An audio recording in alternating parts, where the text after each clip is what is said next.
দুর্গাপুরে পড়ুয়াকে ধর্ষণ প্রতিবাদে কোচবিহারে বিজেপি প্রতিবাদ মিছিল জেলা শাসকের দপ্তরে স্মারকলিপি জমা। কর্মসূচি দপ্তরে ঢুকতে গেলে মালতী রাভা রায়কে ধাক্কা, পুলিশের জেলা শাসকের দপ্তরের সামনে অবস্থান বিক্ষোভ বিজেপির পক্ষ থেকে।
তার একের পর এক ধর্ষণ, একের পর এক স্কুলে, একের পর এক কলেজ, একের পর এক বিশ্ববিদ্যালয়ে 8 থেকে 80 বাংলায় কোথাও নারীদের কোনো সুরক্ষা নেই।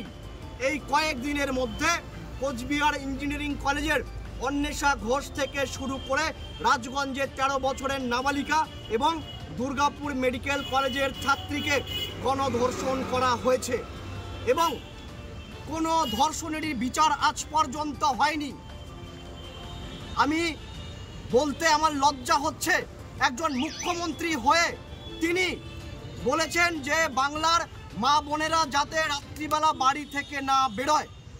কতটা নির্লজ্জ, কতটা অপদার্থ হলে এত বড় একটা বিবৃতি তিনি দিতে পারেন। আজকে ভেবে দেখুন, যারা বর্ডারে দাঁড়িয়ে যেসব বোনেরা আমাদের নিরাপত্তা দিচ্ছে, আজকে তারা যদি বর্ডারে দাঁড়িয়ে নিরাপত্তা না দেয় তাহলে কারা আমাদের নিরাপত্তা দেবে? এবং পাকিস্তানকে ভারত যে শিক্ষা দিয়েছে অপারেশন সিঁদুরের মাধ্যমে, সেখানেও কিন্তু আমাদের বোনেরা ছিল। আজকে এই অপমান সেনাবাহিনীতে যে আমার বোনেরা রয়েছে তাদের অপমান, এবং ডাক্তারে যারা রয়েছে যেসব চিকিৎসক তাদের অপমান, এবং সর্বোপরি বাংলার মা বোনেদের অপমান। আমাদের পশ্চিমবঙ্গকে বাঁচাতে হলে একটাই রাস্তা, এই অপদার্থ মুখ্যমন্ত্রীকে বাংলা ছাড়া করতে হবে, একে ক্ষমতা থেকে সরাতে হবে।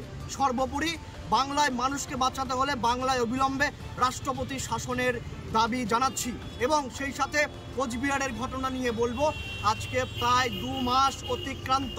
অন্বেষা ঘোষকে যে জিহাদি আনিসুল গনি, কোথায় ছবিটা, কোথায় আনিসুল গনি, যে এই আনিসুল গনি অন্বেষা ঘোষকে খুন করেছে, এখন পর্যন্ত মমতার পুলিশ অপদার্থ তারা একে অ্যারেস্ট করেনি। একমাত্র তার পরিচয় সে দুধেল গাই বলে। আজকে কলেজে, বিশ্ববিদ্যালয়ে আমাদের হিন্দু মেয়েদের, হিন্দু বোনেদের টার্গেট করে করে এই জিহাদিরা লাভ জিহাদের খপ্পরে ফেলছে। তারপর তাদের দেহ ফ্রিজ থেকে কাটা অবস্থায় উদ্ধার হচ্ছে। তাই বাংলার এই বোনেদের, এই ছাত্রীদের আমি বলবো, এই আব্দুলদের থেকে তোমাদেরকে সুরক্ষিতভাবে থাকতে হবে। এ নিয়ে কি লাগাতার আন্দোলন চলবে? বিদ্যার্থী পরিষদের লাগাতার সারা বাংলা জুড়ে নারীদের সুরক্ষার দাবিতে এবং ধর্ষকদের ফাঁসির দাবিতে তাদের আন্দোলন চলছে। আজকে কোচবিহারে হচ্ছে, বিদ্যার্থী পরিষদ সর্বদা রাস্তায় থাকে, আমাদের আন্দোলন লাগাতার চলবে।